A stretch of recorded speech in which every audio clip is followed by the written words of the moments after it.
আমি আইন অনুযায়ী ও বিশ্বস্ততার সহিত আমার পদের কর্তব্য পালন করিব।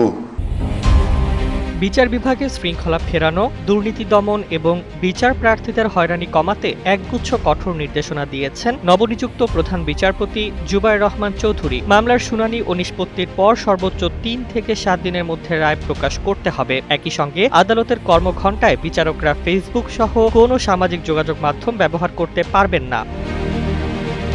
সম্প্রতি জারি করা এক নির্দেশনায় প্রধান বিচারপতি বলেন, আইনজীবী ও মামলার বাদী বিবাদী ছাড়া অন্য কেউ এজলাস কক্ষে প্রবেশ করতে পারবে না। আদালতকে বহিরাগত মুক্ত রাখতে হবে। আদালত প্রাঙ্গণে হকার, বাদাম, চা ও ডাব বিক্রেতাদের প্রবেশ সম্পূর্ণ নিষিদ্ধ করা হয়েছে। পাশাপাশি আইনজীবীদের ড্রেস কোড মেনে চলার বিষয়েও কঠোর নজরদারির নির্দেশ দেন তিনি। গত বৃহস্পতিবার সুপ্রিম কোর্ট অডিটোরিয়ামে দেওয়া এক অভিভাষণে বিচারকদের উদ্দেশ্যে প্রধান বিচারপতি বলেন, আদালতের কর্মঘণ্টার মধ্যে সামাজিক যোগাযোগ মাধ্যম ব্যবহারের কোনো সুযোগ নেই। কোনো বিচারক এ নির্দেশ অমান্য করলে এবং তার প্রমাণ পাওয়া গেলে সেদিনই তার বিচারিক জীবনের সমাপ্তি ঘটবে।